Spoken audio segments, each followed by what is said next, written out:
मंगलम गौतमो गणी मंगलम कुंद कुंदात्यो जैन धर्मोस्तु मंगलम जैन धर्मोस्तु मंगलम. इथे असलेले विराजमान परमपूज्य गुरुदेव एकशाल विदयसागर महाराजांना नमस्कार करून मी कुमारी रुचा बाहुबली सांगू शकते. आज आपल्या समोर विषय मांडत आहे वीराचार्य बाबासाहेब कुचनूर.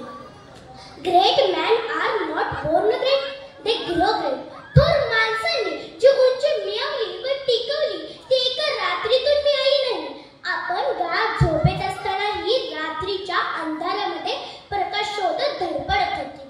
मानवी समुदायाच्या अथांग सागरात अशी काही नवरत्ने असतात जी दैवित्वान चरित्राने आणि कर्तृत्वाने सतत चमकत असतात. ज्यांनी या पवित्र भारतभूमीतून झोपलेल्यांना जागे केले, जागे असलेल्यांना उभे केले, उभे असलेल्यांना चालावेच लावले, चालणाऱ्यांना पळावेच लावले आणि पळणाऱ्याच्या हाती अज्ञान व अंधकार नाहीशी करण्यासाठी ज्ञानाची ज्योत दिली. महान व्यक्ती म्हणजे आजच्या युगात अमर झालेले वीराचार्य बाबासाहेब कुचनूर. आचार्य शांतीसागर महाराज यांचे विचार व वारसा जपण्यासाठी समाजातील तरुणांना दिशा दाखवण्यासाठी एका मानरत्नाची गरज होती. श्रीबाई कुचनूरे व चंपाबाई कुचनूरे यांच्या पोटी एका मानरत्नाचा जन्म 18 ऑक्टोबर 1954 रोजी दरू येथे झाला. त्यांचे मूळ गाव हसूर होते. बाबासाहेब शाळेत हुशार व प्रामाणिक होते.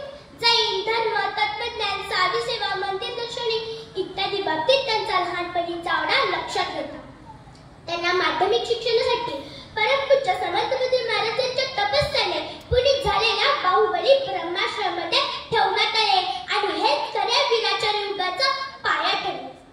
गुरुदेव समर्थ बुद्ध महाराज बाबांविषयी सतत म्हणायचे, मूर्ती लहान पण कीर्ती महान, मूर्ती लहान पण कीर्ती महान.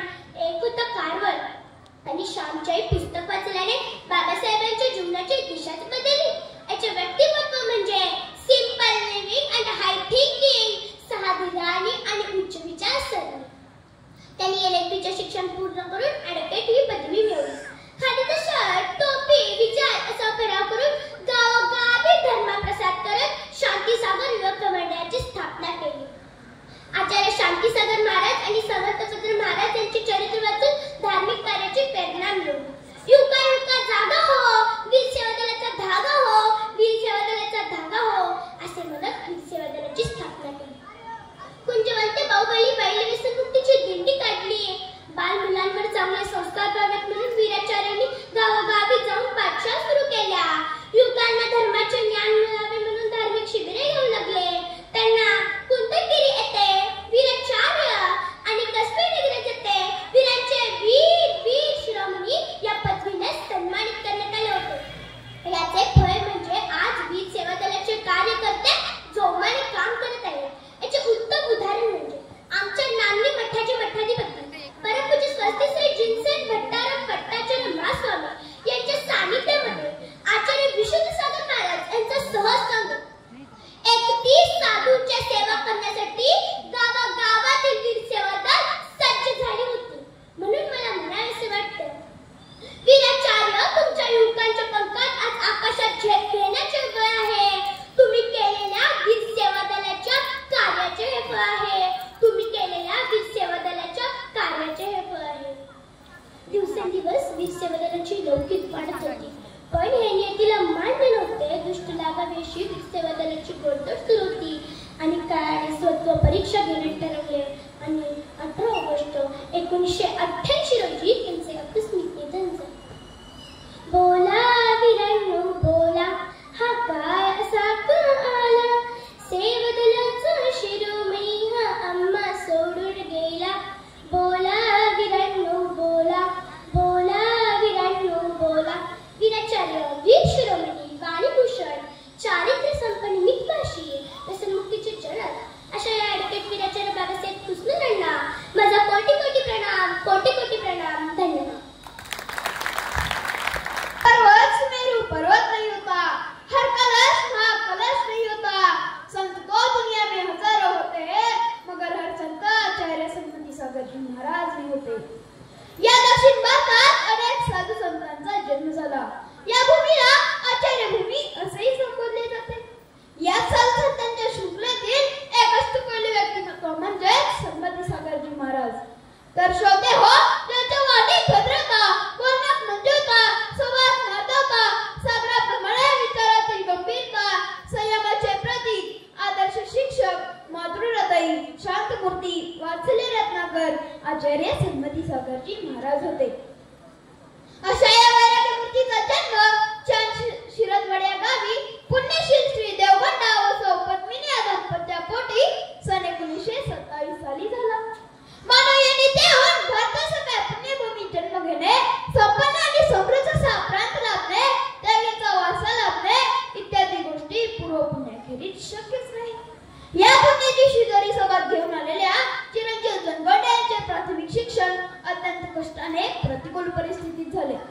श्रोते हो, आर्थिक अडचणीमुळे त्यांना शाळा सोडावी लागली, परंतु ते खचून न जाता कर्मवीरांच्या रयत शिक्षण संस्थेत कमवा व शिका या अभियानातून मॅट्रिक पर्यंतचे शिक्षण पूर्ण केले. साताऱ्याला शिक्षण घेत असताना अधिक गाणे पिकवा या स्पर्धेत भाग घेऊन पहिला नंबर मिळविला. नोकरी स्थिर होताच आर्थिक स्वास्थ्य लाभले. महाराज सेवानिवृत्तीपूर्वी जयसेन महाराजांच्या दर्शनासाठी जात असताना त्यांना आपल्या घराण्याची त्यागाची परंपरा चालवली जावी हे भाव त्यांच्या मनात जागृत झाले. प्रापंचिक जबाबदाऱ्या पूर्ण करून त्यांनी स्वाध्याय सुरू केला आणि श्रावकांच्या षटक्रियांचे पालन चालू केले.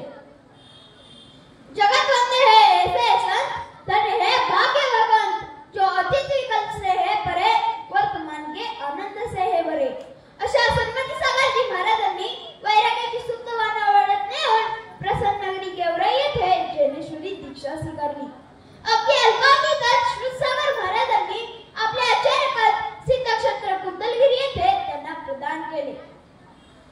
आचार्यपदाची सुवर्ण लेणी मस्तकात धारण करून आत्मकल्याणातून समाज कल्याणाचा प्रवास सुरू झाला. हृदयात वात्सल्य भाव धारण करून समाज उद्धारासाठी अतुलनीय कार्य ते करू लागले. भव्य जीवानो, म्हणूनच मला म्हणायचे वाटते की धन्य गुरुवारा प्रणाम करीतो बहुविनयाने, धन्य गुरुवारा प्रणाम करीतो बहुविनयाने, थोर गुरु आशीर्वचन द्यावा मदवत्सलतेने मदवत्सलतेने. महाराजांच्या गोड व सरळ स्वभावाने आणि त्यांच्या प्रेरणेने अनेक जीव संसारापासून बेबीत होऊन मुक्तिपथावर मार्गक्रमण करू लागले. सगळं स्वप्न होऊन त्याचा विस्तारही होऊ लागला. समाजातील गरीब, हुशार, गुरु विद्यार्थ्यांची शिक्षणाची सोय केली.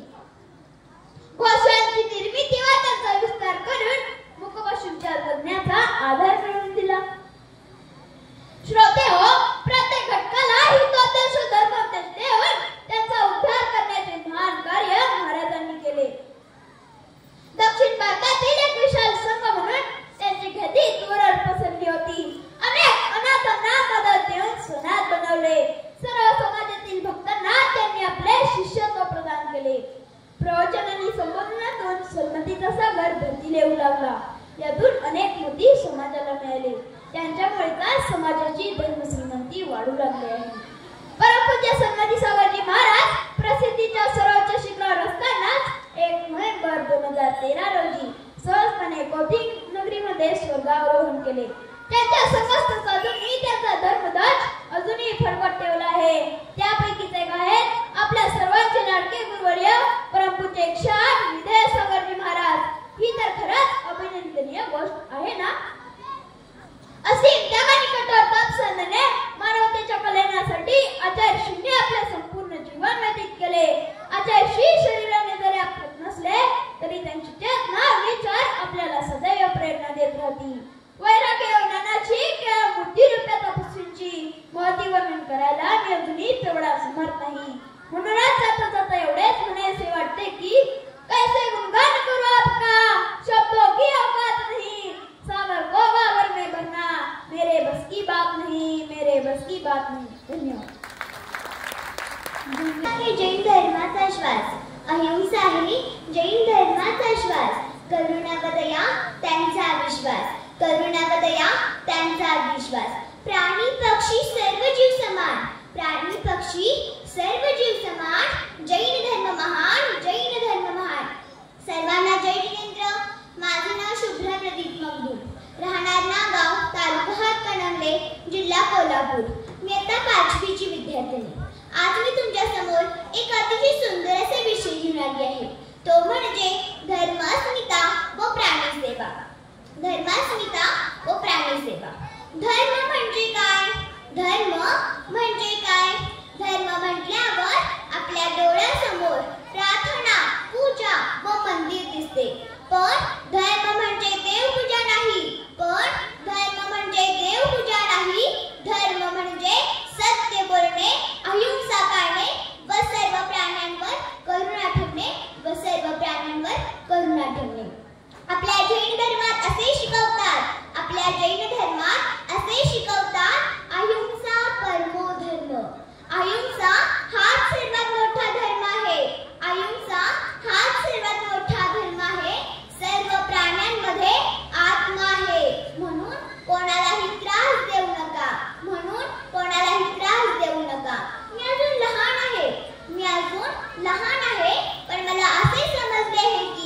अजून लहान आहे पण मला असे समजले आहे की जर मी कोणालाही त्रास दिला नाही, कोणाशी खोटे बोलले नाही, सर्वांशी चांगले वागले तर मी खरंच धर्म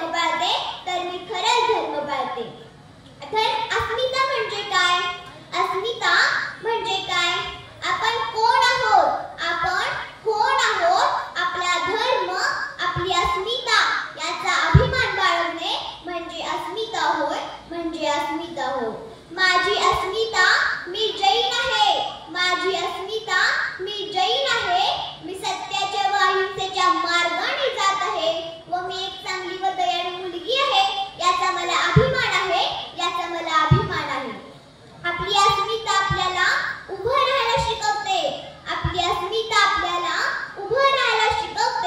आणि चुकीच्या गोष्टीपासून दूर राहायला शिकवते. प्राणीसेवा म्हणजे काय? प्राणीसेवा म्हणजे प्राण्यांवर प्रेम करणं. जैन धर्मात असे सांगितले आहे सर्व सजीवात आत्मा आहे. मग तो माणूस असो, प्राणी असो, पक्षी असो किंवा कीटक. एखाद्या रस्त्यावरच्या भुकेल्या कुत्र्याला आपण खाऊ घालतो, एखाद्या गाईला पाणी देतो किंवा एखाद्या जखमी प्राण्याला मदत करतो तेव्हा आपण प्राणीसेवा करतो.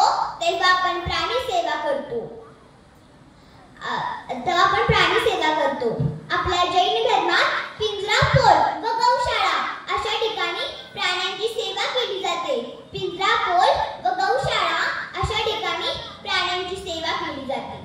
धर्मास्मिता व प्राणीसेवा यांचं नातं. धर्म आपल्याला नीतिमत्तेचा मार्ग दाखवतात. अस्मिता आपल्याला स्वतःवर गर्व करायला शिकवते व प्राणीसेवा आपल्याला दया व करुणा करायला शिकवतात.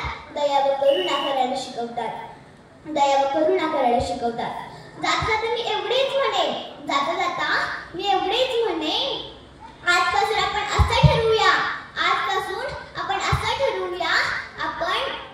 आपण कोणालाही त्रास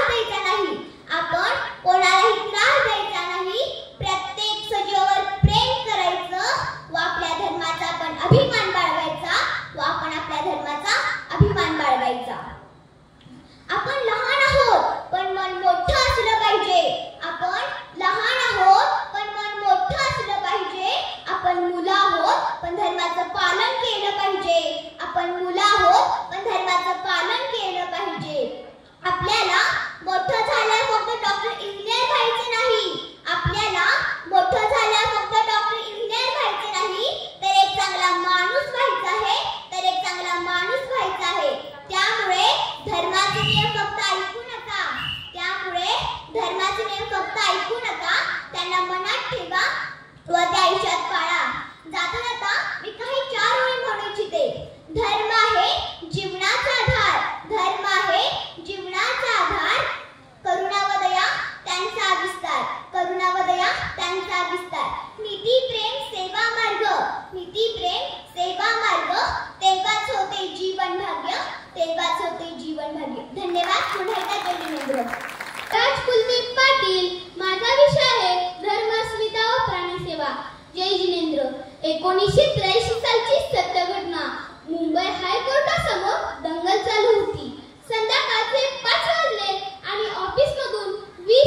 जैन धर्माची तत्वे म्हणजे सर्व जगाचे कल्याण करणारी व संपूर्ण मानव जातीला तारून नेणारी आहे. जैन धर्मात शाकाहार व सात्विक आहारावर भर दिला आहे. भक्षकार अभक्षकार याचा सर्वांगीण अभ्यास जर कुठे असेल तर तो जैन धर्मात आहे. जैन धर्मात आहे. पाण्याच्या एका थेंबात 36,450 जीव असतात. त्या जीवांची हानी होऊ नये. तसेच रात्री भोजन केल्यानंतर अनेक सूक्ष्म जीवांची हानी होते. म्हणून रात्री भोजन त्याग व पाणी गाळून प्यावे असे सांगितले जाते. यातूनच प्राणी सेवा व धर्मास्मिता टिकून राहते. जैन साधू संन्यासी पायाखाली सूक्ष्म कीटकही चिरडले जाणार नाहीत याची खबरदारी घेतात. धर्माची अस्मिता टिकवायची असेल तर परवाचेच एक ज्वलंत उदाहरण सांगतो. ते म्हणजे माधुरीतीचं. हा केवळ वैयक्तिक माधुरीतीचा प्रश्न नाही तर पंचकल्याण पूजेतील प्रतिष्ठा टिकवायची असेल व धर्मास्मिता जपायची असेल तर जैन धर्मीयांनी एकत्रित येऊन एकजुटीने पंचकल्याण पूजेतील आन बाण शान असणाऱ्या हत्तीसाठी प्रयत्न करून साऱ्या जगाला आपली प्राणी सेवा दाखवून धर्मास्मिता टिकवून ठेवल्या. एवढेच नव्हे तर परवा मुंबईत कबुतरामुळे श्वसनाचा रोग होत आहे. म्हणून कबूतरखाना बंद व्हावेत असं म्हणत असताना जैन धर्मातील लोकांनी संपूर्ण कबूतरखान्याची जबाबदारी स्वीकारली. शेतात धान्यावर बसलेल्या पाखरांना धान्य खाऊन झाल्यावर पाणी पिण्यासाठी झाडाला मडके बांधून पाणी भरून ठेवणारे, धर्मास्मिता जपत प्राणी सेवा करणारे थोर पुरुष म्हणजे प्रथमाचार्य शांती सागर महाराज. रस्त्यावर जखमी जनावरांना मदत करणे, झाड लावून पक्ष्यांसाठी आश्रय निर्माण करणे, उन्हाळ्यात अंगणात टेरेसवर पाण्याचे भांडे ठेवणे अशी छोटी कामे करून प्राण्यांची सेवा केली तर आपल्या धर्माची अस्मिता नक्कीच दिसेल.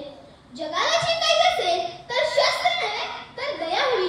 जिथे जीवदया आहे तिथेच देव आहे. अहिंसा हा मंत्र जपावा, करुणा हा धर्म मानावा, प्राणी सेवेत आनंद आहे, जैन अस्मिता तिथेच असावा. धन्यवाद. मी अरिहंत पाठशाळा किनीची विद्यार्थिनी आहे. माझ्या भाषणाचे नाव आहे मोबाईलचे दुष्परिणाम. आजच्या काळात मोबाईलची खूप मोठी उपयुक्तता आहे, पण त्याचा अतिवापर केल्याने गंभीर दुष्परिणाम होतो.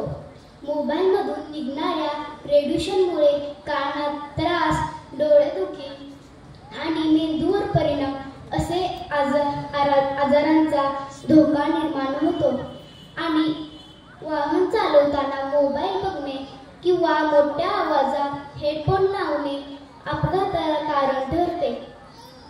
लहान मुले व तरुण मुलं मोबाईलात वेळ घालवत आहेत, गेम्स खेळत आहेत,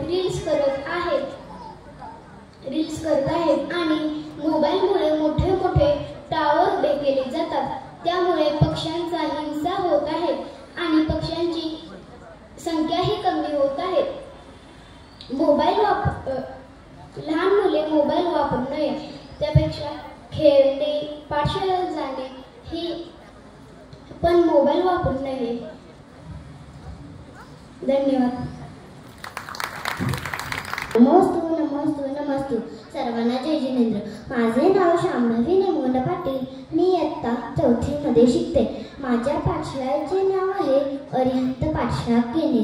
जग किती ॲडव्हान्स झाले, मोबाईलच्या दुनियेत फॉरवर्ड झाले. सकाळी उठल्यापासून रात्री झोपेपर्यंत आयुष्य आता कॉपीपेस्ट झाले. यावरून तुम्हाला माझा विषय कळायचा असेल. माझ्या विषयाचे नाव आहे मोबाईलचे दुष्परिणाम. आजच्या काळात मोबाईल हा आपल्या जीवनाचा महत्त्वाचा भाग झाला आहे. शाळेतील अभ्यास, काम, बोलणे हे सगळे मोबाईलवरच होते. पण प्रत्येक गोष्टीचे दोन बाजू असतात. तसेच मोबाईलचे पण आहेत. जसे मोबाईलचे फायदे पण आहेत, तसेच मोबाईलचे दुष्परिणाम देखील आहेत. मोबाईलमुळे आपल्या आरोग्यावर काय परिणाम होतो तर मोबाईलमुळे सतत स्क्रीन पाहत राहिल्यामुळे डोळे लाल होतात, डोळ्यातून पाणी येते, माणसाची चिडचिड होते, झोप लागत नाही, हे सगळे होतात. आणि एका जागेला बसल्यामुळे माणूस स्थूल होतो आणि वेगवेगळ्या आजारांना निमंत्रण भेटते. दुसरे म्हणजे मोबाईलमुळे संवाद कमी होतो. एकमेकांची बोलण्याऐवजी सर्वजण चॅटिंगमध्ये व्यस्त असतात. घरात सर्वजण असले तरी सर्वजण मोबाईलमध्ये गुंतलेले असतात. त्यामुळे कळत नाही की कोण घरात आहे की कोण घरात नाही.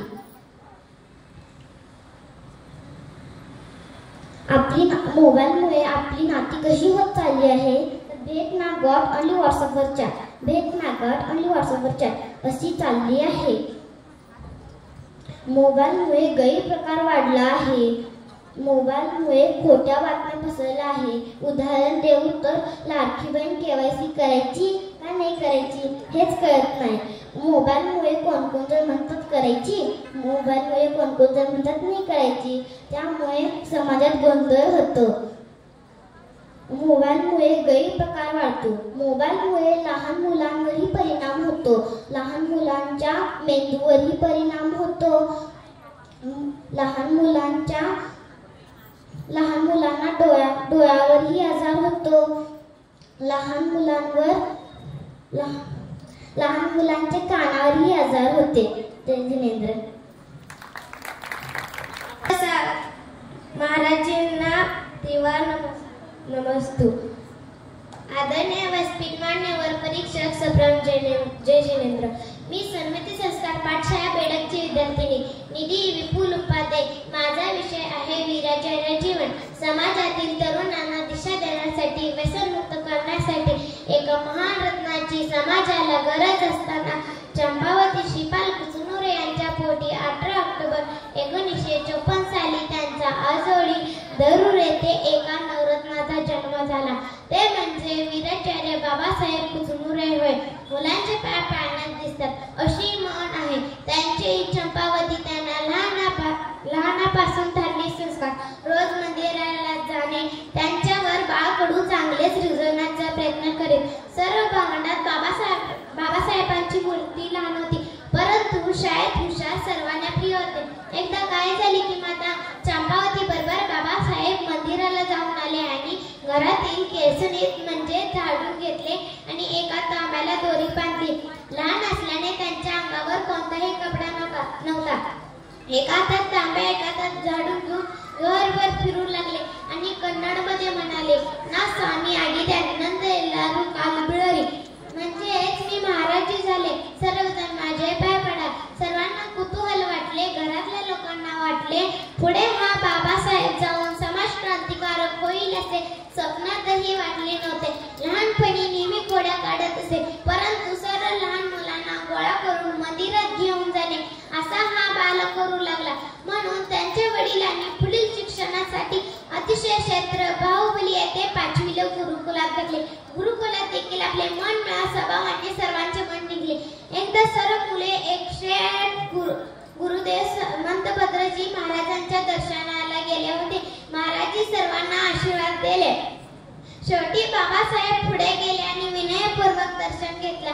महाराजांना आश्चर्य वाटले. गोंधळ नाही, गडबड नाही, शांत, हुशार, निगर्वी, निरागस बालकाला पाहून त्यांनी आपली पेंची उचलली आणि उद्गारले, मूर्ती लहानपण, कीर्ती महान. पुढील शिक्षणासाठी जयसिंगपूर कॉलेजमध्ये आले. एकदा कॉलेजमध्ये नोटीस बोर्डावर नोटीस लावण्यात आली. अखिल भारतीय पातळीवर वक्तृत्व स्पर्धा होत्या. बाबासाहेबांनी फक्त 8 दिवसात जिद्द व चिकाटी न सोडता या भाषणाची तयारी केली. ओडिशा राज्यात भुवनेश्वर येथे या स्पर्धा होत्या. अनेक अभ्यासपूर्ण भाषणाने त्यांनी परीक्षकांना थक्क करून सोडले. बाबासाहेबांचा प्रथम क्रमांक आला. त्यांनी जयसिंगपूर कॉलेजचे नाव त्यांनी अखिल भारतीय पातळीवर अजरामर केले. पुढे कोर्टाची पायरी चढून गोरगरिबांना न्याय मिळवून देण्यासाठी वकिलीचा अभ्यास चालू केला. बाबासाहेबांनी वकिलीचा अभ्यास पूर्ण केला. त्यांनी चारित्र्य चक्रवर्ती शांतीसागर महाराजांचे चारित्र्य वाचले. तेव्हापासून त्यांच्या मनामध्ये संसाराविषयी विरक्ती वाटू लागली. त्यांनी लग्न केला नाही. त्यांनी शांतीसागर युवक मंडळ स्थापन केले. गावोगावी साध्या मंडळ चालू केला. बाबासाहेबांचे हे धार्मिक कार्य सर्वांच्या नजरेत भरू लागले. दक्षिण भारत जैन सभेत 26 जानेवारी 1979 रोजी कर्नाटक दावणगिरी येथे अधिवेशनात वीर सेवा दल या संघटनेचा जन्म झाला. शांतीसागर युवक मंडळ रूपांतर वीर सेवा दलात झाले. त्यांनी सांगली जैन बोर्डिंगमध्ये राहून तिथले वातावरण बदलविले. मेरी भावना ही प्रार्थना घरोघरी पोहोचवण्याचा कार्यकर्त्यांनी केला. अनेक विद्यार्थ्यांनी मावा, गुटखा, दारू, तंबाखूचे व्यसन सोडून दिले. हा चमत्कार पाहून बोर्डिंग मधले पदाधिकारी अवघ झाले. कुंजवंते, बाहुबली व्यसनमुक्ती दिंडी काढली. सिद्धक्षेत्र ते कुंतलगिरी वृषभसागर महाराजांचे सल्लेखाना चालू होते. त्यावेळी आनंदी महाराजांनी वीराचार्य ही पदवी दिली. ॲडव्होकेट विजयकुमार सकळे यांनी अण्णासाहेब जयंती निमित्ताने मौजे डिग्रज येथे भर सभेत बाबासाहेबांची वीर शिरोमणी उपाधी बहाल केली. बाबासाहेबांचे हे कार्य सर्वांना लाजवेल अशा प्रकारचे होते. शेवटी त्यांची प्रकृती खालवली. त्यांच्यावर अनेक उपचार केले, परंतु त्यांना बरे वाटले नाही. 16 ऑक्टोबर 1988 च्या पहाटे 5 वाजता त्यांची प्राणज्योत मावळली. त्यांची दीक्षा घेण्याचे स्वप्न अपूर्ण राहिले. त्यांचे चरणी शत वंदन. बोला वीरांनो बोला, बोला वीरांनो बोला, हा वेळ असा का आला, हा वेळ असा का आला, सेवा दलाचा शिरोमणी हा आम्हा सोडून गेला. जय जिनेंद्र. जय जिनेंद्र. जगमगाते हुए सितारों के कतार में वो था एक नन्हा सा किरण. दिशा बदल दी नवयुवकों के मन का. उन्हें हम करेंगे नमन, उन्हें हम करेंगे नमन ಎಂದು ಹೇಳುತ್ತಾ ಈಗ ನಾನು ಬಾಬಾ ಸಾಹೇಬ್ ಶ್ರೀಪಾಲ್ ಕುಚನೂರಿಯವರ ಬಗ್ಗೆ ಒಂದೆರಡು ಮಾತುಗಳನ್ನು ಆಡಲು ಬಯಸುತ್ತೇನೆ. ನ ಭೂತೋ ನ ಭವಿಷ್ಯತಿ ಅಂದರೆ ಹಿಂದೆಂದೂ ಆಗದ, ಮುಂದೆಂದೂ ಆಗಲಾರದ ಅವತಾರ ಪುರುಷರ ಜನನ ದಕ್ಷಿಣ ಭಾರತದ ಕೃಷ್ಣಾ ನದಿಯ ಅಂಬರದ ದಡದ ಮೇಲೆ ಒಂದು ಚುಕ್ಕೆ ಮೂಡಿತು. ಚುಕ್ಕೆ ಚುಕ್ಕೆಯಾಗಿಯೇ ಉಳಿಯದೆ ತಂದೆ ಶ್ರೀಪಾಲ್ ಕುಚನೂರೆ, ತಾಯಿ ಚಂಪಾಬಾಯಿ ಇವರ ಉದರದಲ್ಲಿ ಜನಿಸಿ ಜೈನ ಧರ್ಮದ ಪತಾಕೆಯನ್ನು ಭಾರತದಾದ್ಯಂತ ಹಾರಿಸಿ ವ್ಯಸನಿಕರಾಗಿರುವ ಯುವಕರನ್ನು ಸರಿದಾರಿಗೆ ತರಲು ಶತಸಿದ್ಧ ಪ್ರಯತ್ನವನ್ನೇ ಮಾಡಿತು. ಈ ಚುಕ್ಕೆ ಬೇರಾರು ಅಲ್ಲ, ಇವರೇ ನಮ್ಮ ವೀರಾಚಾರ್ಯ, ವೀರ ಶಿರೋಮಣಿ ಬಾಬಾ ಸಾಹೇಬ್ ಶ್ರೀಪಾಲ್ ಕುಚನೂರೆಯವರು. ಇವರು ಕರ್ನಾಟಕ ರಾಜ್ಯ ಬೆಳಗಾವಿ ಜಿಲ್ಲೆಯ ಅಥಣಿ ತಾಲೂಕಿನ ದರೂರು ಗ್ರಾಮದಲ್ಲಿ ಇವರ ತಾಯಿಯ ತವರಿನಲ್ಲಿ 18/10/1954 ಜನಿಸಿದರು. ಬಾಬಾ ಇವರ ಜನ್ಮ ಕುಂಡಲಿಯನ್ನು ತೆಗೆಸಿ ನೋಡಿದಾಗ ಅವರು ಮಹಾನ್ ಸೇವಾ ಭಾವ, ಪುಣ್ಯ ಪುರುಷನಾಗಿ ಬಾಳುವೆನೆಂದು ಹೇಳಿದರು. ತಂದೆ ಶ್ರೀಪಾಲ್ ಕುಚನೂರೆ, ತಾಯಿ ಚಂಪಾಬಾಯಿ. ಇವರ ಊರು ಗಣೇಶವಾಡಿ. ಗಣೇಶವಾಡಿಯಲ್ಲಿ ಇವರು 3ನೇ ತರಗತಿಯವರೆಗೂ ಕಲಿತರು. ಹೆಚ್ಚಿನ ಅಭ್ಯಾಸಕ್ಕಾಗಿ ಶ್ರೀ 108 ಗುರುದೇವ ಶ್ರೀ ಸಮಂತ ಭದ್ರ ಮಹಾರಾಜರ ಸನ್ನಿಧಿಯಲ್ಲಿ ಬಾಹುಬಲಿಯಲ್ಲಿ ಲೌಕಿಕ ಶಿಕ್ಷಣದ ಜೊತೆಗೆ ಧಾರ್ಮಿಕ ಶಿಕ್ಷಣವನ್ನು ಕೂಡ ಕಲಿತರು. ಹೆಚ್ಚಿನ ಶಿಕ್ಷಣಕ್ಕಾಗಿ ಕೊಲ್ಲಾಪುರಕ್ಕೆ ಬಂದರು. ಅಲ್ಲಿ ಬಾಬಾ ಇವರು ಶಿಕ್ಷಣ ಕಲಿಯುತ್ತಿದ್ದಾಗ ಅವರ ಮನಸ್ಸಿನಲ್ಲಿ ವಿಚಾರ ಮಾಡತೊಡಗಿದರು. ಇವತ್ತಿನ ಸಮಾಜದಲ್ಲಿ ಸಂಘಟನೆಯಾಗಬೇಕು, ದೇಶ ಧರ್ಮ ಸಮಾಜಕ್ಕಾಗಿ ಸೇವೆ ಸಲ್ಲಿಸಬೇಕು, ಹೀಗೆ ಇವರ ಮನಸ್ಸಿನಲ್ಲಿ ವಿಚಾರ ಮಾಡುತ್ತಿದ್ದರು. ಬಿಕಾಂ LLB ಶಿಕ್ಷಣವನ್ನು ಕಲಿಯಲು ಸಾಂಗ್ಲಿ ದಿಗಂಬರ್ ಜೈನ್ ಬೋರ್ಡಿಂಗ್ಗೆ ಬಂದರು. ಅಲ್ಲಿ ಬಾಬಾ ಇವರು ಶಿಕ್ಷಣ ಕಲಿಯುತ್ತಿದ್ದಾಗ ವಿದ್ಯಾರ್ಥಿ ಆನಂದ್ ಲಾಲ್ ಶಾ ಅವರು ಬಾಬಾ ಅವರಿಗೆ ಪರಿಚಯವಾದರು. ವಿದ್ಯಾರ್ಥಿ ಆನಂದ್ ಲಾಲ್ ಶಾ ಅವರು ಬಾಬಾ ಅವರಿಗೆ ವೀರ ಸೇವಾದಳವನ್ನು ಪರಿಚಯ ಮಾಡಿಕೊಟ್ಟರು. ಆಗ ಬಾಬಾ ಅವರು ವೀರ ಸೇವಾದಳದಲ್ಲಿ ಸೇರಿ ಧರ್ಮ ಸಂಘಟನೆಗಾಗಿ ಶ್ರಮಿಸಲು ಪ್ರಾರಂಭಿಸಿದರು.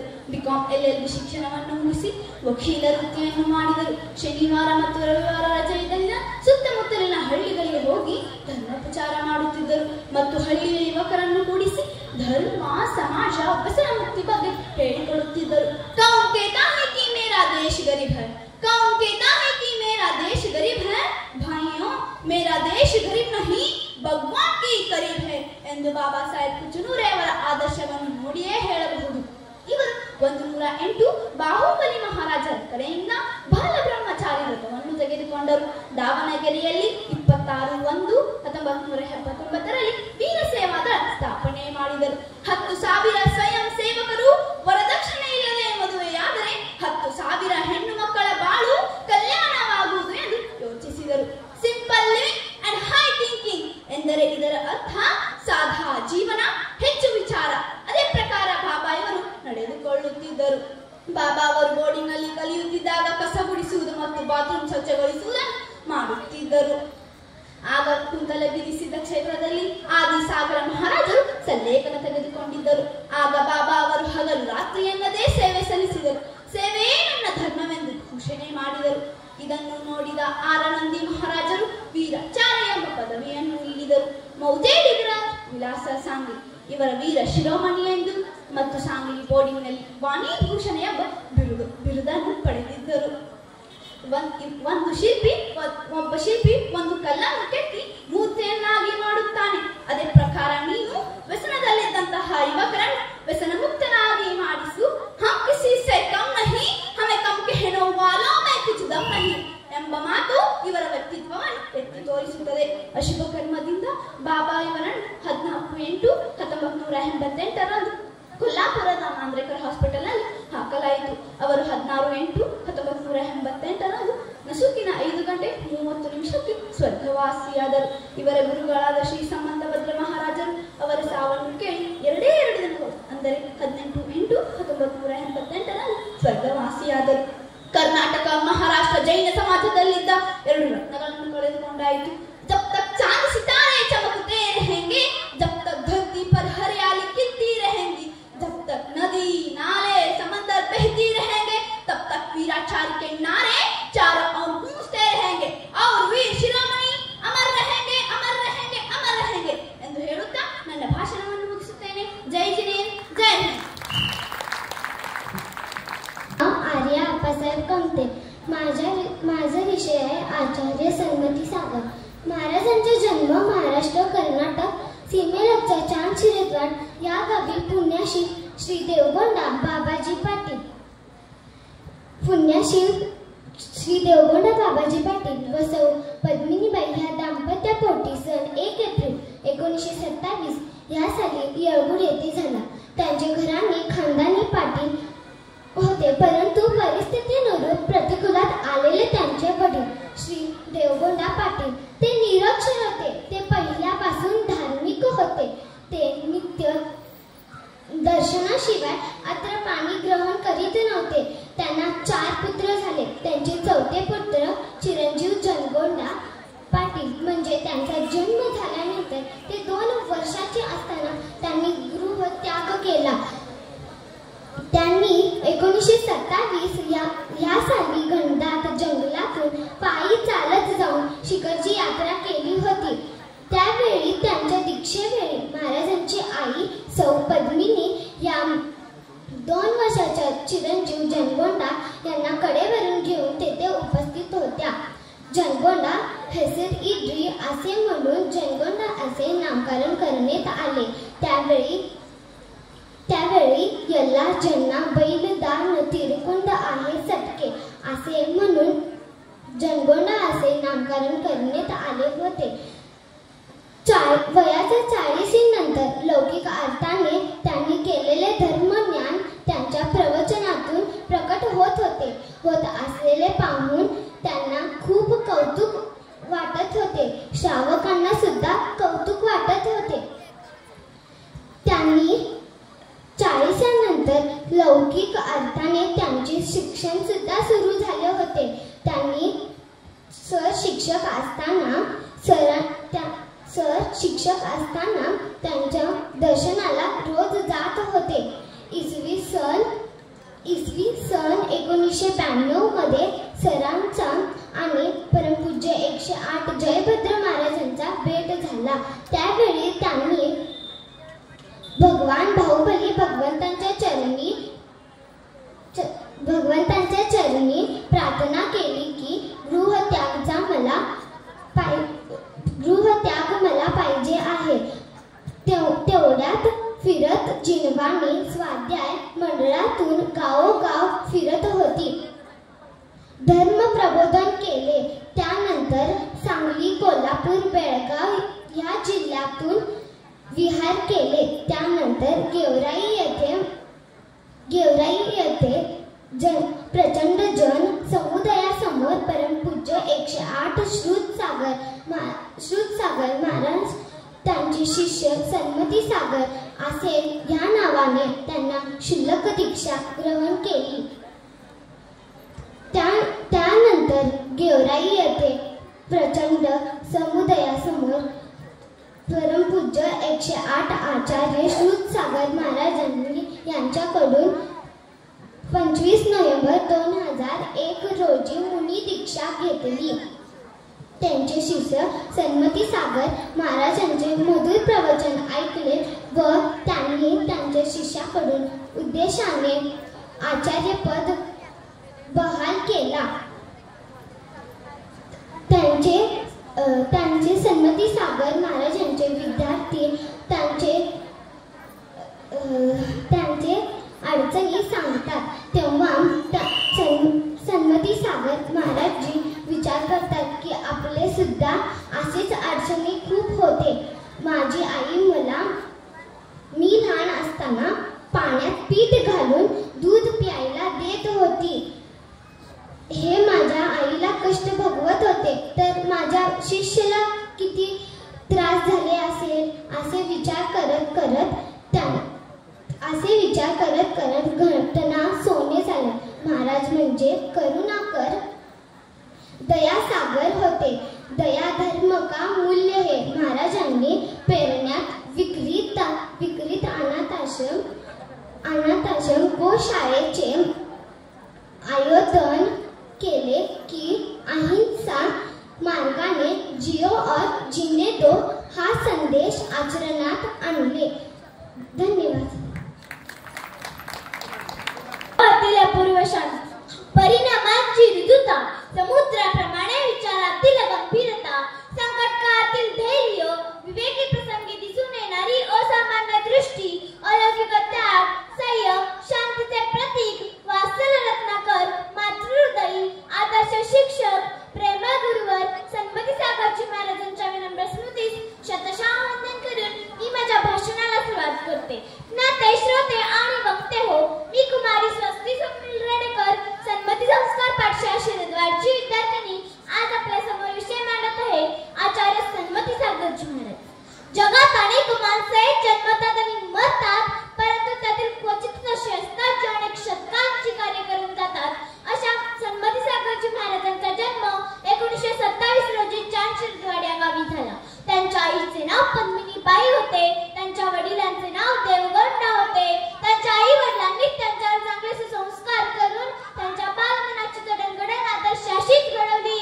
त्यामुळे ते कठोर युगपुरुष होणार याची चिन्हे त्यांच्या बालपणीच दिसू लागली. त्यांचे नाव जनगोंडा असे ठेवण्यात आले. जनगोंडा यांचे प्राथमिक शिक्षण सांगली येथे झाले. जनगोंडा यांनी कम्मा व शिका या योजनेतून स्वावलंबनाने कष्ट करून 10वी पर्यंतचे शिक्षण घेतले. सातारा येथे अधिक ज्ञानपिक स्पर्धेत भाग घेऊन त्यांनी प्रथम क्रमांक मिळवला व शिक्षण पूर्ण करून ते कारंजा येथे शिक्षक म्हणून रुजू झाले. 1954 मध्ये त्यांचा विलासमती यांच्याशी विवाह झाला. त्या फक्त 7वी पास होत्या, परंतु जनगोंडा सरांनी त्यांना पुढे शिकवले व त्याही प्राथमिक शिक्षिका म्हणून रुजू झाल्या. जनगोंडा सर विद्यार्थ्यांच्यावर आईच्या मायेने प्रेम करीत, म्हणून ते साऱ्या विद्यार्थ्यांच्याच प्रिय होते. एकदा वर्गात कवी यशवंत यांची आई ही कविता ते तल्लीन होऊन शिकवत होते. तेव्हाच एका स्वामी नावाच्या मुलाची आई नुकतीच वारली होती. तो हुंदके देऊन रडू लागला. तेव्हा सरांनी त्याला जवळ घेतले, त्याच्या डोक्यावरून हात फिरवून त्याला शांत केले. यावरून त्याची वात्सल्य भावना दिसून येते. जेव्हा संसारिक जबाबदाऱ्या पूर्ण झाल्या तेव्हा स्वाध्याय मंडळात जाऊन ते स्वाध्याय करू लागले, धर्म प्रबोधन करू लागले. त्यांचे मन विरक्तीकडे वळले. परंतु 108 क्षीरसागरजी महाराजांकडून त्यांनी दीक्षा घेतली.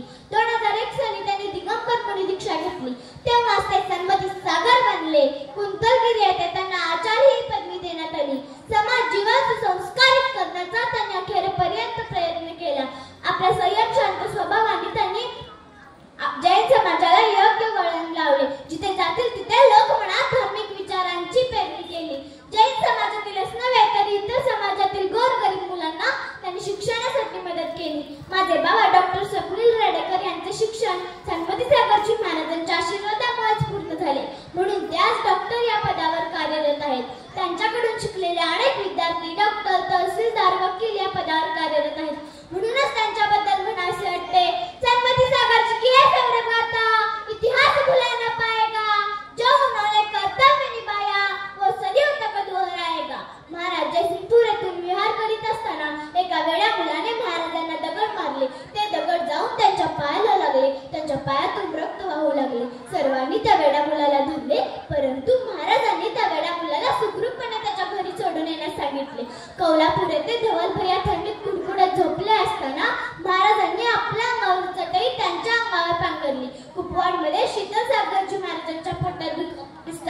रात्रभर त्यांच्याजवळ जागे राहिले.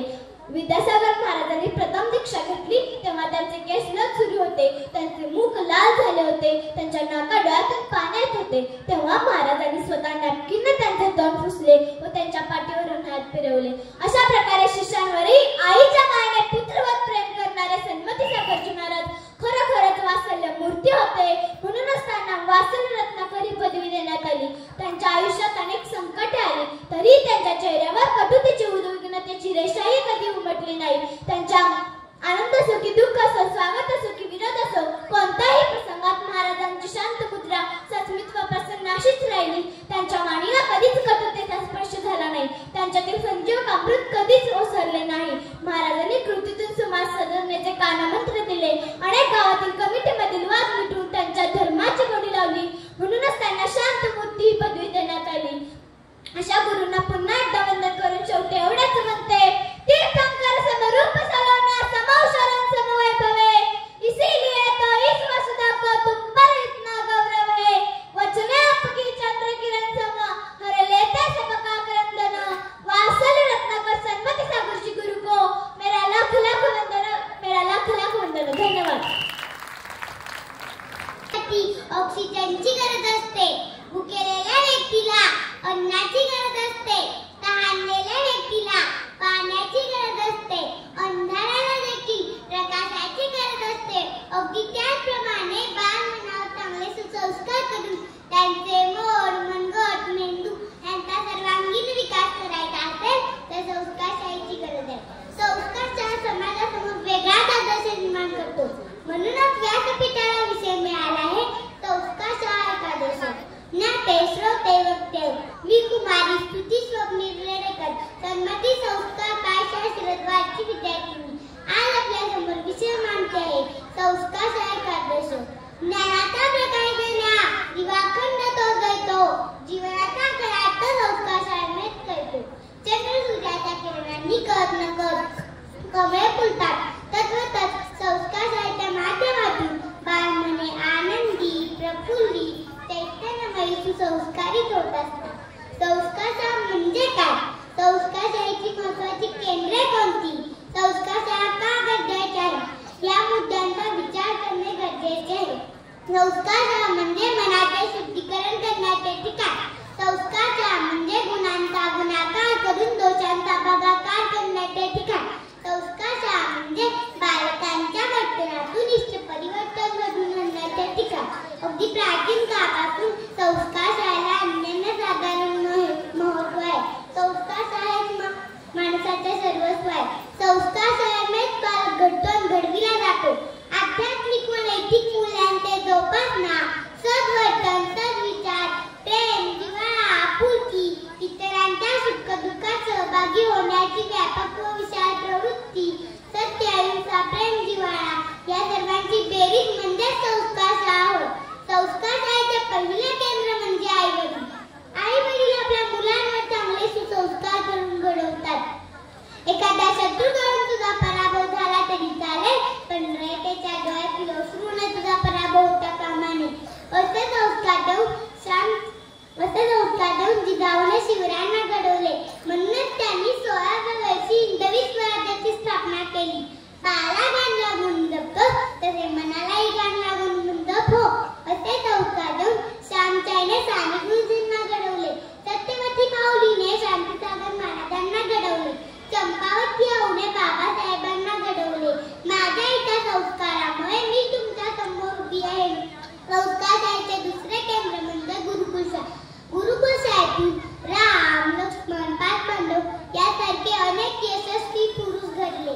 बाबासाहेबांच्या सारखा कोहिनूर हिरा संस्कारशाहीतूनच घडला. संस्कारशाहीचे तिसरे केंद्र म्हणजे मराठी शाळा. मराठी शाळेत मुलांना नैतिक शिक्षण दिले जाते व त्यांच्यावर चांगले सुसंस्कार केले जातात.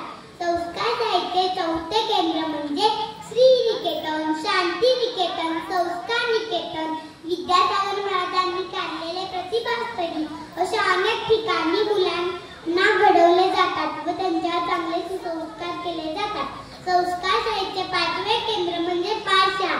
पाठशाळा समाजाचा कणा आहे. हा कणा जर मोडला तर आपले जीवन मोडीत निघाल्याशिवाय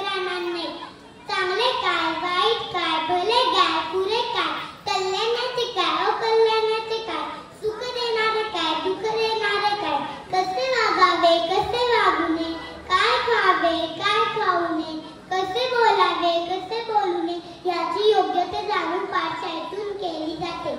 4 कषायांचा 5 पापांचा सप्त व्यसनांचा त्याग करायला सांगितले जाते आणि दशधर्माचे पालन करायला सांगितले जाते. पाठशाळेत छोटी छोटी नियम दिले जातात आणि प्राणी मात्रांवर दया करा, पशु पक्ष्यांवर प्रेम करा, आजी आजोबांची सेवा करा, रोज मंदिरला जावा, मोठ्यांचा आदर करा, रोज पाठशाळेला जावा असे सांगितले जाते. मुलांना सर्वजण आपल्या मुलांना चांगले सुसंस्कार करा आणि पाठशाळेत पाठवा.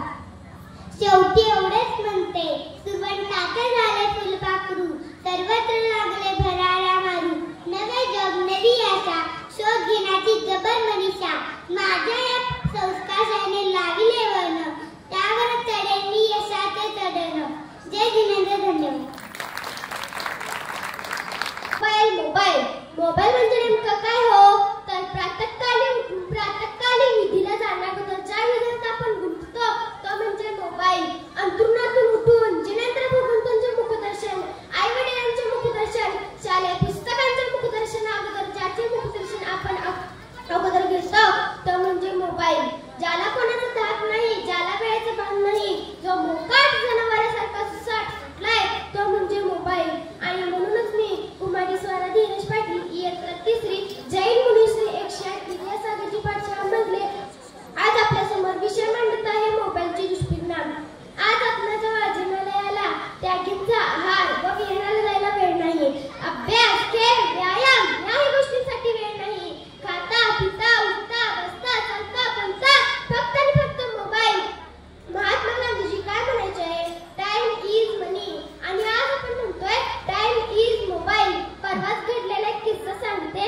आमच्या शेजारचे काका काकी एका नातलगाच्या मुलाच्या लग्नासाठी कोल्हापूरला गेले होते. प्रथम राजारामपुरी जाऊन एक छानसं गिफ्ट घेऊन ठरल्याप्रमाणे राजारामपुरीत जाऊन एका गिफ्ट शॉपीत जाऊन एक छानसं गिफ्टही घेतला. बाहेर येऊन काका आपल्या गाडीचा लॉक काढणं इतक्यात त्यांना जाणवलं की काकी यांची गाडी सोडून भलत्याच एका गाडीला उभी आहे. तिच्या कानात हेडफोन होता, तिच्या गाडीवर उभी होती. तो गाडीवानही कानात हेडफोन घातला होता. इतक्यात तो गाडीवान गाडी चालू करतो आणि ही भादन काकी त्या बसते.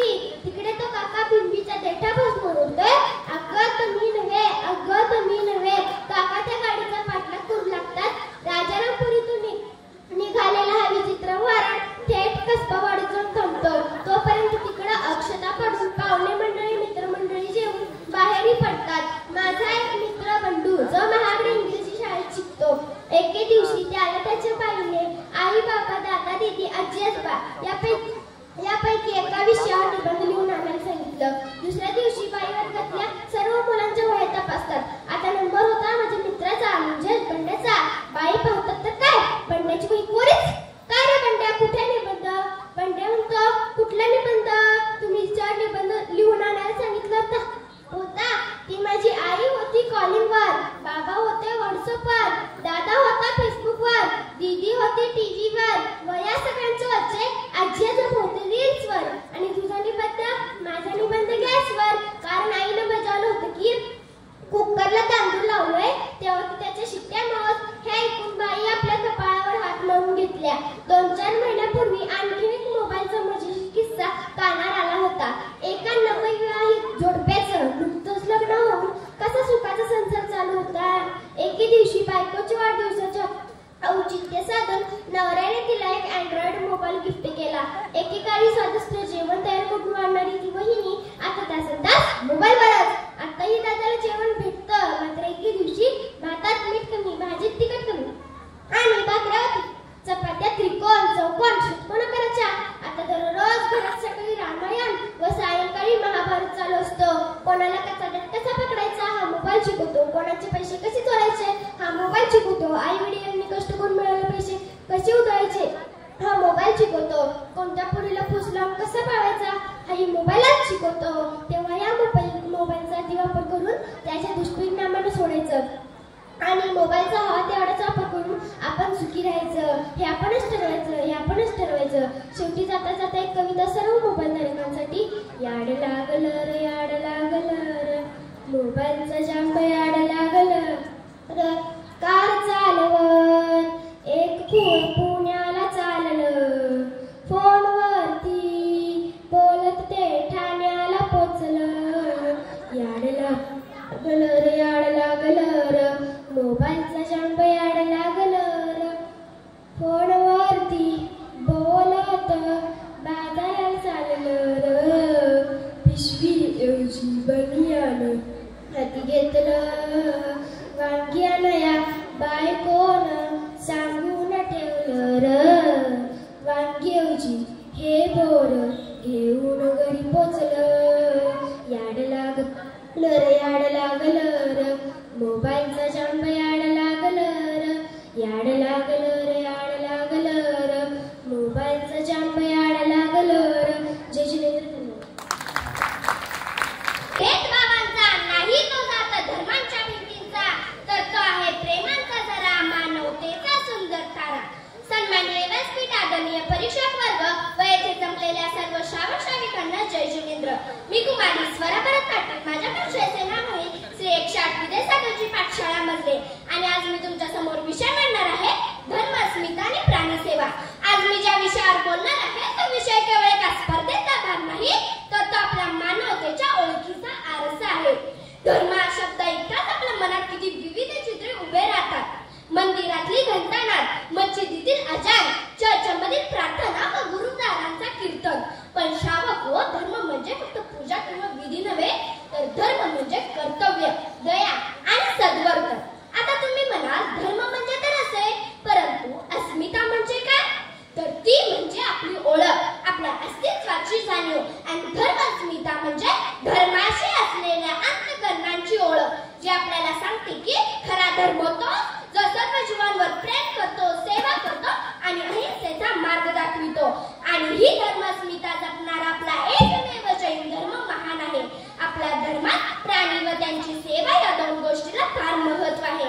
आपल्या धर्मात आपण शिकतो की कोणताही छोटा मोठा जीव असो, आपण त्याला दुखवणे म्हणजे खूप मोठे पाप आहे. म्हणूनच आपले साधू संत हातात पिंची घेऊन आपल्या पायाखाली एखादा जीव येऊन मरू नये यासाठी प्रयत्न करत असतात. प्राणसेवा म्हणजे फक्त एखाद्या कुत्र्याला भाकरी देणे नव्हे, तर प्रत्येक सजीवाच्या अस्तित्वाचा आदर करणे होय. संवेदना, दया, जिवंत प्राण्यांविषयी करुणा ठेवणे हेच खरे प्राणीसेवा करण्याचे लक्षण आहे. जेव्हा तुम्ही एखाद्या तहानलेल्या कुत्र्याला पाणी देता किंवा जखमी पक्षाला सांभाळता, तेव्हा जे समाधान मनात निर्माण होते, ते समाधान हजारो प्रवचनांपेक्षा, लाखो दान धर्मांपेक्षा श्रेष्ठ असते. हेच धर्माचं खरं समाधान आहे. देवाच्या मूर्तीसमोर नव्हे, तर जिवंत प्राण्याच्या डोळ्यात तुम्हाला देव दिसतो. वसुदैव कुटुंबकम आपण फक्त उच्चारतो, पण याचा अर्थ जाणून घ्यायचा कोणी प्रयत्न केला आहे का? संपूर्ण विश्व जे ही कुटुंब आहे आणि या कुटुंबात मानव, पशु, पक्षी, वनस्पती या सर्वांचा समान अधिकार आहे. तरीही आपण आपल्या शेतात किंवा आजूबाजूच्या परिसरात एखादा साप दिसला की मारतो. का हो? ते शेत तुमच्या नावावर आहे. मग त्या सापाच्या नावावर कोणती जमीन आहे? गल्लीत रस्त्यावर फिरणाऱ्या कुत्र्यांच्या नावावर कोणती घरे आहेत? हे सारं आपण त्यांच्याकडून हिसकावून घेऊन आपण त्यांना हुसकावण्याचा प्रयत्न करतोय. कारण आपण माणूस आहोत आणि माणसा इतका बुद्धिमान प्राणी या जगात नाही. परंतु तो बुद्धिमान सोबत बुद्धिमान व धर्मवानी आहे का? याचे उत्तर शोधण्यात खूप कठीण होऊन बसले आहे. आपणास हे कळतच नाही की आपण प्राण्यांची सेवा केली म्हणजे निसर्गाची सेवा केली असे आहे.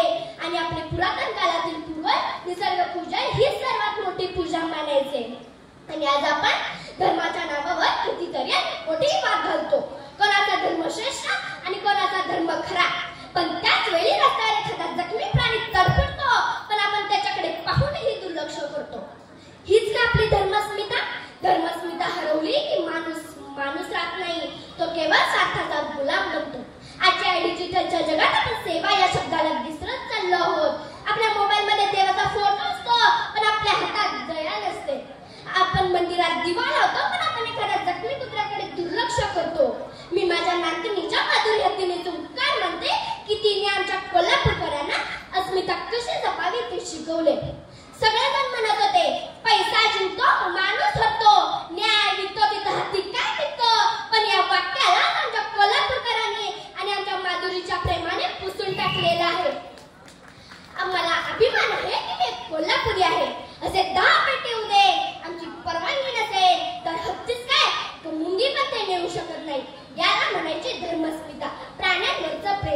अंबानी व पेटाला पुन्हा कोणताही प्राणी बघितला की आमचा जैन अर्जुन धर्मीयांचा संताप आठवला. अशी असते प्राणी सेवा. धर्मस्मिता म्हणजे केवळ देवाची उपासना नव्हे तर जीवाची उपासना आहे. प्राणी सेवा म्हणजे देवाच्या सृष्टीला सन्मान करणे आहे.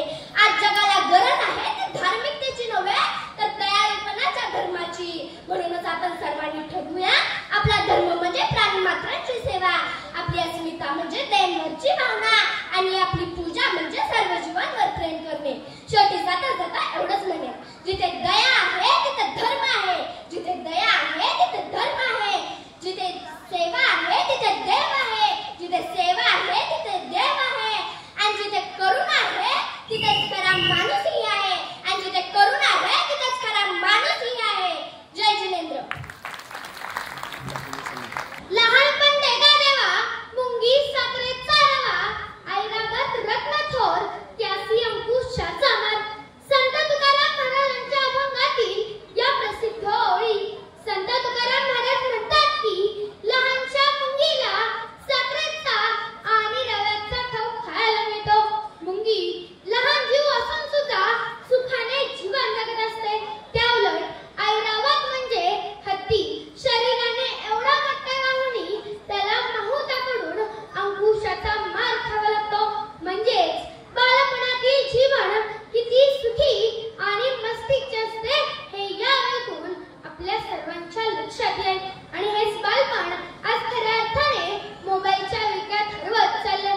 ते शोधण्यासाठी, बालपण वाचवण्यासाठी आणि आपल्या सगळ्यांना विचारबद्ध करण्यासाठी त्या व्यासपीठावरती उभे आहे ज्ञाते, वक्ते आणि रसिक श्रोते हो, नमस्कार. मी कुमारी शरण्या पल्लवी निलेश जाधव. अर्थातच आपल्या समोर विषय म्हणते मोबाईलचे दुष्परिणाम. संत तुकाराम महाराजांचे वाक्यात आलं की बालपणात जगणं काय असतं हे लक्षात येईल. बालपण म्हटलं की मजाच मजा. कोणतंही काम नाही, कोणतीही जबाबदारी नाही. हिंडणे, फिरणे, बागडणे, इकडे तिकडे उड्या मारणे, मैत्रिणी सोबत खेळणे एवढंच काम. त्याचबरोबर माझ्या वडिलांच्या काळी विटी दांडू खेळणे, गोट्या खेळणे, अंबू, टिंबू, साई, डाई, लपंडा, पोहणे, वनात फिरायला जाणे, क्रिकेट असे कितीतरी खेळ. जोपर्यंत आई किंवा बाबांची कानावरती हात येत नाही किंवा पाठीवरती रक्त पडत नाही तोपर्यंत घरी कोण जात नाही. म्हणजे एवढ्या खेळात मग्न असायचे. रविवारी सुट्टीच्या दिवशी अड्याकाठी आंघोळ करायला जाणे, आंब्याची आंबळे, आंबे पडायला जाणे, तर कधी कधी माकडांना फुटत असायची. असे कितीतरी खेळ खेळल्यानं आम्हाला सांगतात आणि ऐकल्यानंतर असं लक्षात येतं की आता काळ खूप बदललाय. सारे जण आपापल्या कामात व्यस्त झाले आहेत.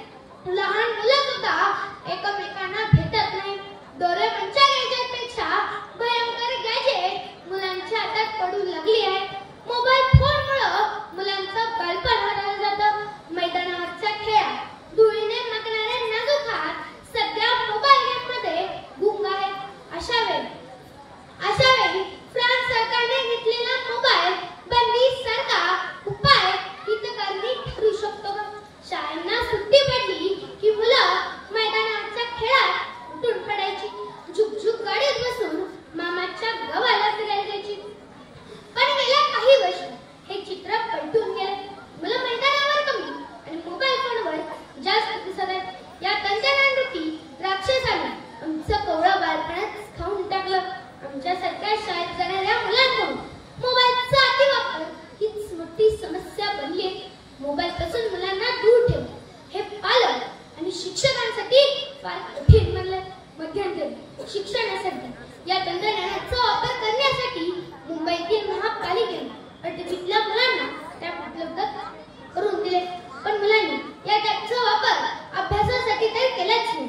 उलट मुलांनी या टॅबचा वापर गेम खेळण्यासाठी, गाणे ऐकण्यासाठी आणि नको ते व्हिडिओ पाहण्यासाठी केला.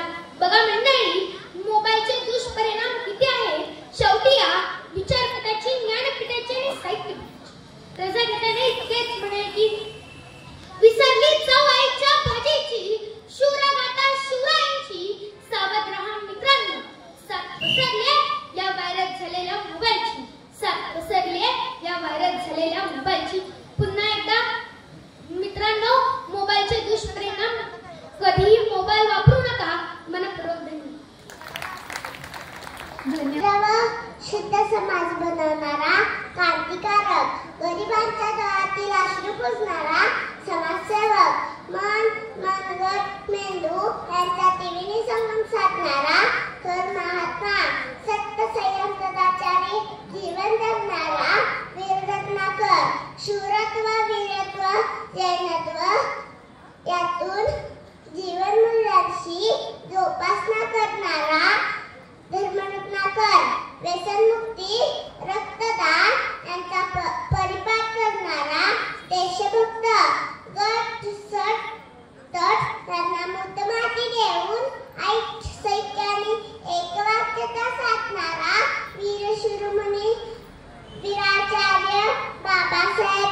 अभिवादन करून मी माझ्या भाषणाला सुरुवात करते.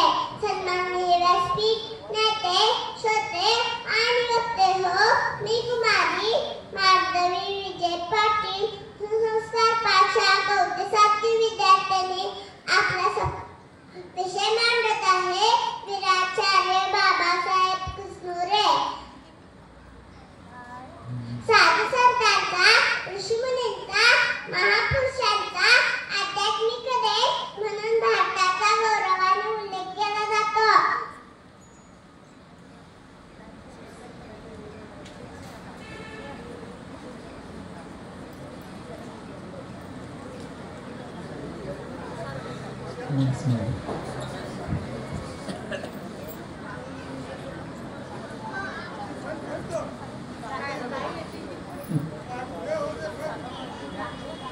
प्राचीन काळापासून ह्या भूमीत अशाच महान विभूतीचा जन्म झाला.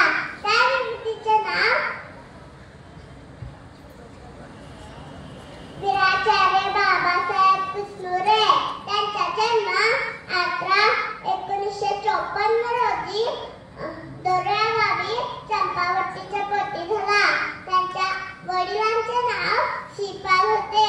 त्यांच्या आई वडिलांनी त्यांच्यावर चांगले सुसंस्कार केले.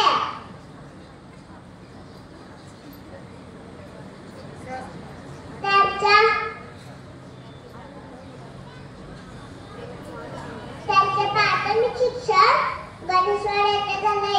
ते माध्यमिक शिक्षणासाठी बाहुबली गुरुकुलात गेले. तेथे समर्थ पत्तरजी महाराज गुरुकुल खाणीतून हजारो हिरे तयार केले. त्यातला एक हिरा म्हणून बाबासाहेब झळकले.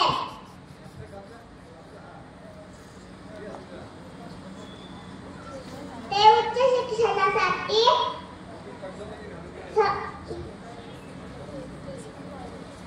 जयसिंगपूर कॉलेज येथे गेले. तेथे शिकत असताना ओडिशा राज्यातील कटक गावात त्यांच्या भाषण स्पर्धेत त्यांचा प्रथम क्रमांक आला. त्यांच्या कॉलेजच्या मार्फत त्यांचा सत्कार करण्यात आला.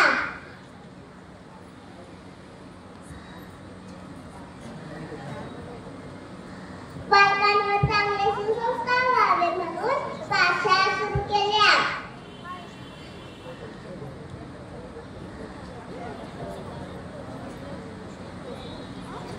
व्यसनमुक्ती रॅली काढली. म्हणून म्हणावेसे वाटते की जन्म घेतला त्यांनी समाजासाठी, समाजासाठीच जीवन वेचले. नमन त्या वीराचार्यांना. त्यांनी युवा पिढीला व्यसनमुक्त केले. एकदा गणेशवाडी नदीला पूर आला होता. आसपास सगळे घरे बुडाले होते.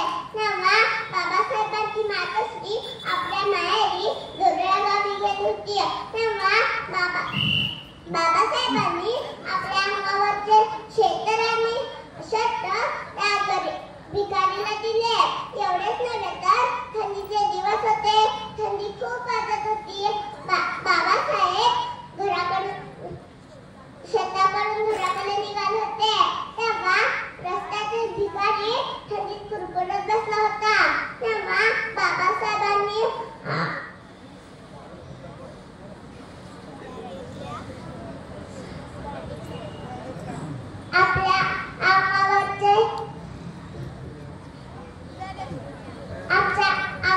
आपल्या अंगावरचे शेतर आणि शर्ट त्या भिकारीला दिले. यावरून बाबासाहेबांच्या मनात गरिबांबद्दल किती आदराची भावना होती हे दिसून येते.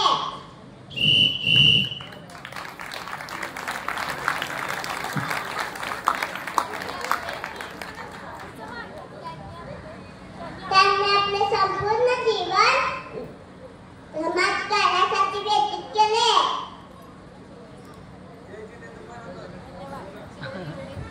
शेवटी एवढेच म्हणते की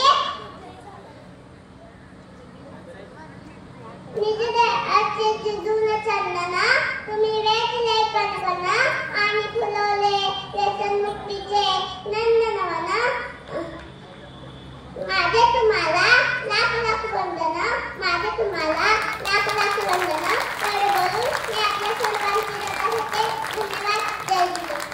थांब तिथे थांब.